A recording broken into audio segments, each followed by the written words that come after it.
آج کے اس اجلاس میں شریک تمام ساتھیوں، دوستوں اور مہمانان گرامی جو آج کے اس اجلاس میں تشریف لائے، ان سب کا شکریہ۔ آج ساتھیوں نے ایک مشاورتی اجلاس بلایا تھا، اس میں ہمارے قریبی ساتھی، حمایتی، سیاسی کارکن اور ایسے نئے چہرے بھی دیکھنے میں آ رہے ہیں کہ جو یقیناً کسی دوست کے دعوت میں تشریف لائے۔ میں ان سب کا شکریہ ادا کرتا ہوں۔ ساتھیوں، یہاں آج ہم نے مشاورت کرنا ہے کہ کوئٹہ کے لوگ اس نئے آئندہ آنے والے سیاسی عمل کا حصہ کس طریقے سے بنے، اور کوئٹہ کے جو ووٹر ہیں، بلوچستان کے سیاسی کارکن ہیں، وہ اپنے سیاسی آواز کس طریقے سے اس سیاسی افق پہ اٹھائیں اور اپنے مسائل جو ہمیں ہمارے شہر، ہمارے صوبے کو درپیش ہیں، اس کو کس طریقے سے ایڈریس کرنے کا کوشش کریں۔ یہاں مختلف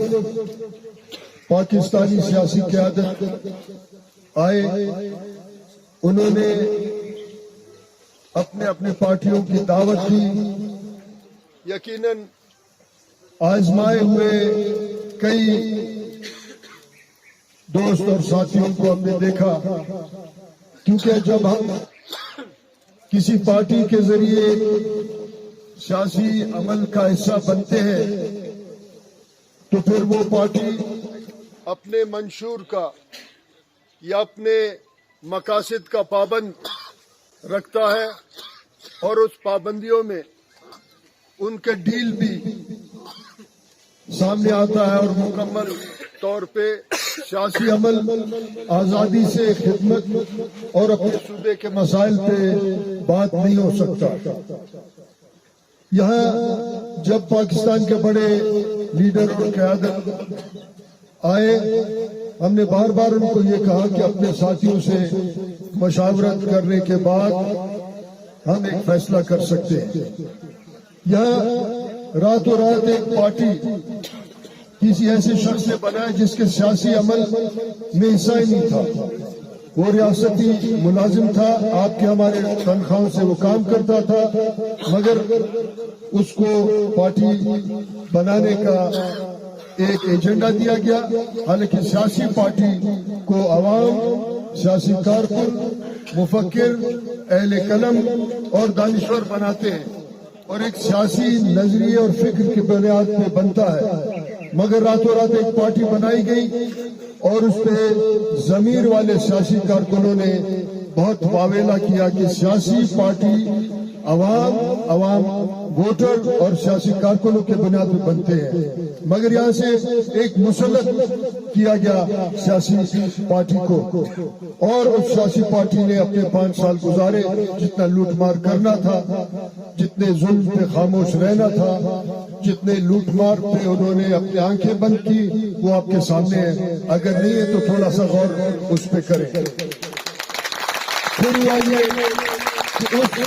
مخصوص سرکاری ملازم کے اس کارکردگی پہ یا اس عمل پہ ہم مسلسل چینلوں پہ، سیمینارز میں یا جہاں پولیٹیکل ایکٹیویٹی ہوتا ہم اس پہ آواز اٹھاتے۔ اب ہوا یہ کہ آپ دیکھیں کہ جعلی لوگوں کو پھر سینٹ میں بھی بھیجا گیا۔ آج اگر قومی اسمبلی نہیں ہے، صوبائی اسمبلی نہیں ہے، 22 سینیٹر تو موجود ہیں، آپ کسی ایک کا آواز سنتے ہیں کہ آپ کے حقوق کے لیے بات کرتے ہیں، کیونکہ ان کو اس لیے بھیجا جاتا ہے کہ وہ بلوچستان میں لوٹ مار، یہاں پہ جو جبر، ناانصافی، وسائل پہ قبضہ، یہاں کی جتنے مسائل اس پہ خاموش ہوتے ہیں، اور وہ آج بھی 22 سینیٹر بیٹھے اس ریاست کے وسائل اور خزانے سے تنخواہ لے رہے ہیں، مگر آپ کے مسائل میں نہیں، نہ ان کو آپ جانتے ہیں، نہ آپ ان کے ساتھ کبھی ملے، نہ ان کو کوئی ملنے کا شوق ہے۔ تو یہ بات ہے کہ جب جعلی پارٹیاں یا کسی اور کے ایجنڈا پہ بنتے ہیں تو وہاں نتیجہ یہ نکلتا ہے کہ پھر وہ لوگ کیونکہ عوام کی طاقت پہ نہیں آتے ہیں تو پھر عوام سے بھی چھپنے کا کوشش کرتے ہیں، اور 5 سال گزارنے کے بعد تنخواہیں اور آپ کے ٹیکس سے بنے ہوئے تمام مراتے وہ لیتے اور چلے جاتے ہیں۔ اب ہوا یہ کہ پچھلے دفعہ جب راتوں رات بریگیڈیئر خالد فرید نے ایک پارٹی بنایا اور آپ اہل قلم، اس شہر کے دانشور، اس شہر کے صوبے کے لوگ جو سیاسی عمل کے قائل ہیں، انہوں نے شور مچایا، پھر ہوا یہ اسی پارٹی کو چھوٹے چھوٹے حصوں میں تقسیم کر کے اس پولیٹیکل جنگ، اس کچرے کو مختلف پارٹیوں میں بانٹ دیا گیا۔ وہ پارٹیاں بھی وہی کام کریں گے جو پچھلے پارٹی نے بریگیڈیئر خالد فرید کا کام کیا، کیونکہ ان کا ایک چھوٹا چھوٹا حصہ کسی کو کس پارٹی میں بٹھایا گیا، کسی کو کس میں، کسی کو کسی پارٹی میں بٹھایا گیا۔ تو میں اور میرے ساتھیوں کا ایک طویل مشاورت ہوتا رہا، جو خصوصی جو ہم سیاسی عمل کا حصہ ہے ان کے ساتھ طویل مشاورت ہوا کہ جن سیاسی غیر سیاسی پولیٹیکل جنگ کے خلاف ہم جنگ لڑتے رہے، ان کو تو باقی پارٹیوں میں بھی تقسیم کیا۔ اب انہی پارٹیوں میں جہاں ان کے حصہ ڈالا ہے، جن کو کہا جاتا ہے الیکٹیبلز، ساتھیوں الیکٹیبلز کا تو بڑا نام لیا جاتا ہے تمام چینلوں میں، مگر میں یہ سوچتا ہوں کہ کیا ووٹر کا کوئی حیثیت نہیں اس ملک میں؟ پہلے تو ووٹر کی حیثیت ہونا چاہیے۔ کیوں الیکٹیبلز کا بات کیا جاتا ہے؟ کیونکہ اوپر سے مسلط کر کے اس صوبے کے وسائل پہ لوٹ مار ہو، اور اس صوبے کے جتنے مسائل ہیں، جو بحران ہے، بے روزگاری ہے، بیماری ہے، دہشت گردی ہے، قتل ہے، مسنگ پرسنز ہے، یہاں جو ہے بنیادی سہولیات کا جو فقدان ہے، اس پہ خاموشی ان لوگوں کا حق بنتا ہے، اور ان کو اٹھا کے چھوٹے چھوٹے حصوں میں ایک ایک پلاسٹک بیگ بھر کے پارٹیوں میں تقسیم کیا، جن کے خلاف ہم اور آپ ایک بہت ہی طویل جدوجہد کرتے رہے کہ پولیٹیکل پارٹیز کا بنیاد عام لوگ ہیں، ووٹر ہیں، سیاسی کارکن ہیں، اور سیاسی کارکن کے بنیاد پہ اس پولیٹیکل پارٹی کی عمارت بنتا ہے، مگر یہاں نیچے سے اوپر بننے کے بجائے انہوں نے اوپر سے مسلط کر دیا اور ایک نام دیا الیکٹیبلز۔ آپ خود سوچیں، ووٹ آپ دیتے، نظام آپ بناتے، آپ کے بنیاد پہ نظام بنتا، آپ کا کہیں بات نہیں ہو رہا ہے، کہیں بھی بات نہیں ہو رہا ہے۔ اسی لیے ہمارے جو سینئر ساتھی ہیں، جو ہمارے کور کمیٹی ہے، انہوں نے یہ سوچا کہ یہ پولیٹیکل پارٹی جو ہمیں دعوتیں دے رہے، یہ تو کسی اور کے ایجنڈا پہ آئیں گے، اس ایجنڈا پہ آنے کے بنیاد پھر وہی ہوگا جو پچھلے 5 سال میں ہوا، اور اب اگر آپ چاہتے ہیں کہ وہی 5 سال والا معاملہ ہو تو پھر کیوں اپنے آپ کو اتنے جدوجہد اور اتنے تکلیف سے گزاریں، اور پھر ہم لوگوں کے پاس جائیں اور اپنے دلائل ان کو دیں کہ سیاسی عمل کس طریقے سے ہوتا ہے۔ اب بات یہ ہے کہ یہاں ساتھیوں نے کہا کہ 2018 میں بھی ہمارا حق چوری کیا گیا، اس میں تو کوئی شک نہیں ہے، اور افسوس یہ ہے اس چوری میں وہ دروازہ، وہ ادارہ جس کو ہم عدالت کہتے ہیں، وہ برابر کا شریک ہے۔ ہم 5 سال متواتر ہائی کورٹ اور سپریم کورٹ کا دروازہ کٹکھٹاتے رہے۔ آپ حیران ہوں گے، سپریم کورٹ کے ایک پیشی میں چیف جسٹس صاحب میرے وکیل کو کہہ رہے تھے کہ یہ جو مائک ہے یہ مائک ٹھیک نہیں ہے، یعنی ہمارے باری پہ ہم پیشکش لے کے جائیں ہائی کورٹ کا مائک ٹھیک کریں۔ یہ میرے لیے تو بہت ہی حیرانگی اور صدمے کا باعث ہے، یہ کس طریقے سے ہو سکتا ہے کہ سپریم کورٹ ایک اہم عوام کے ووٹ کے حق کو صرف یہاں تک وہ چھپاتا ہے کہ وہ مائک ٹھیک نہیں، اور وہ مائک آج 3 سال گزرے مائک ٹھیک نہیں ہوا۔ یعنی جہاں عدالت کے نظام، جہاں ترازو، جہاں انصاف کا ایک نظام ہے، وہ خود ہمارے حق کو چوری کر رہے ہیں۔ مگر میں آپ کو ایک عرض کرنا چاہتا ہوں، حق اور سچ کبھی ہارتا نہیں، کبھی ہارتا نہیں، دھوکے بازی کبھی جیتتا نہیں ہے۔ دھوکے باز کبھی نہیں جیتا. دھوکے باز آج منظر عام سے غائب ہے. انہوں نے ایک اینٹ بھی شہر میں نہیں لگایا کیونکہ وہ یہ جانتے ہیں کہ ان کو لانے والے انہی سے پوچھیں گے, کیونکہ آپ لوگوں نے ان کو ووٹ نہیں دیا اور یہ طریقہ کار انہوں نے اپنایا. اب ہم گئے عدالت میں تو عدالت سے ہم نے ایک آرڈر لیا کہ ہمارے ووٹ جو پڑے ہیں ان پہ ایک نادرا کا جو کمیٹی ہے وہ ان کا ویریفیکیشن کرے. آپ نے بھی پڑھا ہوگا, کچھ لوگوں کا غور نہیں کیا ہوگا, کچھ کو شاید دلچسپی نہیں تھا یا ان کی نظر سے نہیں گزرا. تو نادرا نے کہا کہ 65,000 جعلی ووٹ پڑے ہیں, یعنی ایسے ووٹ بھی ہیں جن پہ انگوٹھا قیدیوں کے بھی لگے ہوئے تھے, جو جیل میں بند ہے اور انگوٹھا اس ووٹ پہ لگا ہوا. 2,500 ووٹ کو ری پول کرایا گیا تھا ایک جعلی شخص کو جتانے کے لیے. نادرا کا رپورٹ میں کہہ رہا ہوں, ایک ادارے کا. یہاں اگر ہمارے جو 300 کچھ پولنگ اسٹیشن تھے اس میں 2 جعلی پولنگ اسٹیشن کا بھی ووٹ ڈالا گیا, یعنی ایک شخص کو جعلی طریقے سے جتانے کے لیے مکمل پورا سسٹم نے کام کیا. اب جب ہم کہتے ہیں کہ یہاں ہمارے حکومتیں مختلف ایشوز پہ اداروں کو ٹھیک کرنے میں, فلسطین کے ایشوز پہ خاموشی ہے, فلانے ایشو پہ خاموشی ہے, تو پھر اس پہ ہماری ذمہ داری کیا بنتا ہے کہ جب ہم ایک نالی اور تھوڑا ٹرانسفارمر بنانے والے کو پارلیمنٹ میں بھیجیں گے, وہ نہ فلسطین کے ایشو پہ بات کرے گا کیونکہ وہ کسی اور کے ایجنڈا پہ آئے گا, نہ آپ کے اس ملک کے اداروں کو ٹھیک کرے گا کیونکہ اس کے پاس یہ ایجنڈا ہی نہیں ہے, اور نہ وہ کسی طریقے سے اس اجتماعی معاملات کو ٹھیک کرے گا. آج آپ نے ساتھیوں نے یہ مشورہ دینا ہے, یہ مشورہ کرنا ہے, جیسے تنظیم العوام کے ساتھیوں نے کام بعد میں جا کے بحث کریں گے, فیصلہ کریں گے ہم کس طریقے سے کریں گے. ہم مکمل طور پہ اس پہ آج جو مشاورتی اجلاس ہے اس پہ ہم بات کریں گے کہ کیا ہم نے ان تمام بڑے ایشوز میں کسی ایسی شخص کو بھیجنا ہے کہ وہ کسی اور کے ایجنڈا پہ لائے, یا پھر ایسے شخص کو بھیجنا ہے جو کہیں اور ڈیل کرنے کے بعد پھر ووٹ کوئٹہ کا نام یاد لے. یعنی اتنا لاور اس حلقے کو, شہر کو بنایا گیا جہاں بھی کسی کا پیارا اور کسی کا لاڈلا ہے اس کو لا کے شہر پہ لا کے مسلط کیا جاتا ہے. تھوڑا سا 2013 کے الیکشن آپ دیکھیں, 2018 کے الیکشن دیکھیں, جن کو اس شہر کے ساتھ کوئی ہمدردی نہیں ہے ان کو لا کے اوپر سے مسلط کیا جاتا ہے اور پھر کہا جاتا ہے دیکھیں فلان جیتا. مگر میں یہ کہتا ہوں کیونکہ میرے ساتھی, میرے حمایتی اس شہر کے لوگوں کے ساتھ ساتھ اس صوبے کا بھی ذمہ داری مجھ پہ پڑتا ہے, اور ہم نے اس ذمہ داری کے ساتھ ہم نے آخری حد تک مزاحمت کرنا ہے. ہم نے بھی 2018 کے الیکشن میں کبھی بھی اس چور شخص کو موقع ہی نہیں دیا کہ وہ جا کے مزے کے ساتھ جا کے کام کرے, کیونکہ اس کے خلاف ایک جعلی نظام نے جعلی اس کو بٹھایا تھا جس نے اسمبلی کو بھی افراتفری کیا. آپ پارلیمنٹ کو اگر اس طریقے سے چھوڑیں گے کہ جہاں ایک نالی بنانے والا شخص یا ایک ایسا آدمی جو بس 2 ٹرانسفارمر لگانے کے بعد چلا جائے اور اس کے بعد بات نہ کرے, تو پھر آپ کا مرضی یہ ہے کہ آپ پھر سے اپنے سابقہ حالت کو پھر دہراتے رہے, پھر 5 سال انتظار کریں, آبادی بڑھے, وسائل گھٹتے رہے, پھر ہم بے روزگاری کا رونا روتے رہے. حضرت علی کرم اللہ وجہہ کا ایک قول ہے کہ مومن ایک سوراخ سے اپنے آپ کو بار بار نہیں ڈسواتا. میں یہ کہتا ہوں کہ آپ کے ہاتھ میں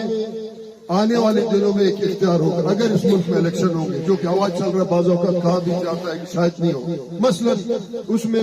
کیا کہوں, آپ یا ہم کبھی کسی نجومی کے پاس جاتے ہیں اور اپنے قسمت کا حال سے پوچھتے ہیں. آپ کی قسمت کا حال تو آپ کے ہاتھ میں,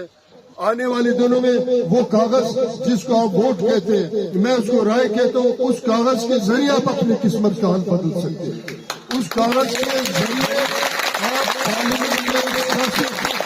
فیصلہ بھیج سکتے ہیں کہ وہ سیاسی فیصلہ کرنے والے آپ کے صوبے کے, آپ کے شہر کے, آپ کے محلے کے معاملات کے ساتھ ساتھ بین الاقوامی فیصلوں میں بھی اس کا نظر ہونا چاہیے. تو پارلیمنٹ کا یہ حیثیت ہے. اب مثلا ووٹ میں ہم کیا کرتے ہیں, ووٹ کے ذریعے یہ نہیں ہوتا کہ آپ انتخاب کریں. ووٹ کے ذریعے 2 کام آپ لیتے ہیں اپنے اس کاغذ کے ذریعے. ایک کام یہ ہے کہ آپ پہلے جب کاغذ لینے اور ووٹ ڈالنے جا رہے ہوتے تو آپ سابقہ دور کا سابقہ نمائندے کا سابقہ حکومت اور پارٹی کا احتساب کرتے ہیں اپنے ذہن میں. اس کے ذہن میں آپ کا ذہن کا جو عدالت ہے یہ فیصلہ کرتا ہے کہ شخص نے کرپشن کیا نہیں کیا, شخص نے آپ کے حق کا دفاع کیا نہیں کیا, اس شخص نے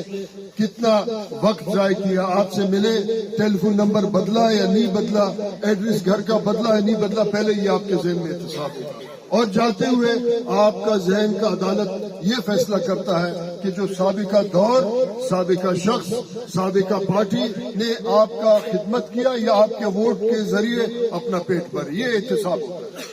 آنے والے دور کا آپ انتخاب کریں گے, اپنا رائے دیں گے, ووٹ پھینکیں گے نہیں. یہ ایک بہت ہی قیمتی کاغذ ہے جو آپ کے قسمت کے حال کو بدل سکتا ہے یا اس کو ایسے کر سکتا ہے جیسے آج ہم اس ملک میں بحران ہر جگہ کچکول لے کے گھومتے ہیں. کل بھی کوئی بہت بڑا اس ملک کا شخص امریکہ چلا گیا اور آپ اگر تبصرے سنے تو لوگ کہتے ہیں یہ پیسے مانگنے گیا ہے. یعنی اگر ایک پورا قوم اور نظام پیسے مانگنے پہ ہی سارے گزارے اور پھر وہ پیسوں کو لے جا کے اپنے پیٹ میں ڈالے اور پھر اس ملک کو لوٹنے کے بعد ریٹائرمنٹ کے بعد کہیں اور چلا جائے. دوسرا کام آپ کیا کرتے ہیں اسی ووٹ کے ذریعے, آپ انتخاب کرتے ہیں, آپ رائے دیتے ہیں, آپ اپنے رائے کے ذریعے فیصلہ کرتے ہیں کہ آنے والے دور میں آپ کا نمائندگی کون کرے. یہ آپ کا انحصار ہے کہ آپ نمائندگی کس کو کروانا چاہتے ہیں. یہ آپ کے وہم, آپ کے فکر, آپ کا شعور, آپ کی آئندہ نسلوں کا فیصلہ ہے کہ آپ ایک بہتر فیصلہ کریں گے یا پھر آپ اس شخص کا فیصلہ کریں گے جس نے پہلے بھی آپ کو لا کے ٹرکا دی اور 5 سال کے بعد نظر نہیں آتا. سیاسی عمل ایک مسلسل عمل, سیاسی عمل ایک مسلسل عمل ہے. آپ کئی لوگوں کو دیکھتے ہیں کہ شہر سے منتخب ہونے کے بعد پھر غائب ہو جاتے ہیں کیونکہ ان کا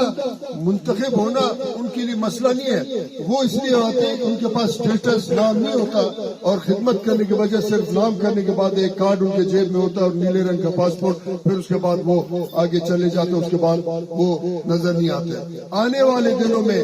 آپ نے اپنے آئندہ نسلوں کا قسمت کا فیصلہ کرنا ہوتا ہے. آنے والے دنوں میں آپ نے یہ فیصلہ کرنا ہوتا ہے کہ آنے والے دنوں میں آپ اس کاغذ کے پرچی کے ساتھ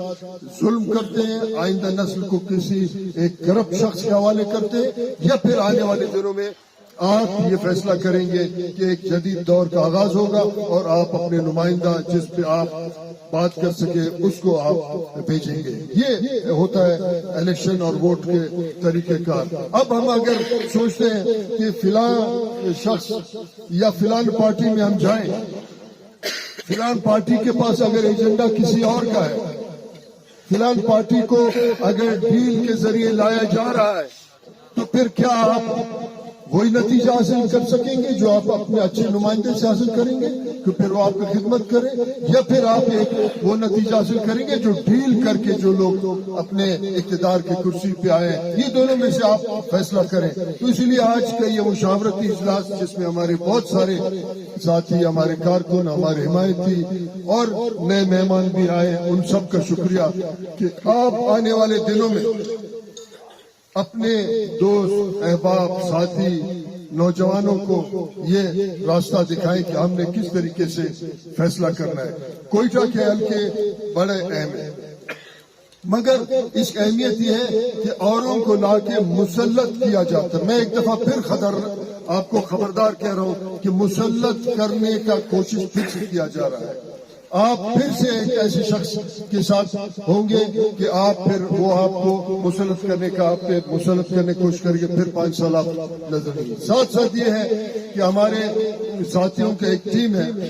جو پینل بنانے میں دن رات لوگوں کے ساتھ مذاکرات کرتے ہیں, بات کرتے ہیں تاکہ پینل ہو. اب میں صرف آخر میں آپ سے ایک اپیل کرتا ہوں, کیا آپ اپنے نمائندے کو اپنے شکل میں بھیجنا چاہتے ہیں کہ آپ کا پارلیمنٹ میں نمائندگی کرے, یا پھر آپ چاہتے ہیں کہ ہم کسی اور کی ڈیل کے ذریعے پھر خاموش ہو اور 5 سال. میں تو خاندانی طور پہ, تاریخی طور پہ ایسا ایک شخص ہوں جو پھر چھپ بھی نہیں سکتا ہوں, کیونکہ میں نے ایک تاریخ کو جواب دینا ہے, میں نے اپنے شہر کو جواب دینا ہے, میں نہ نمبر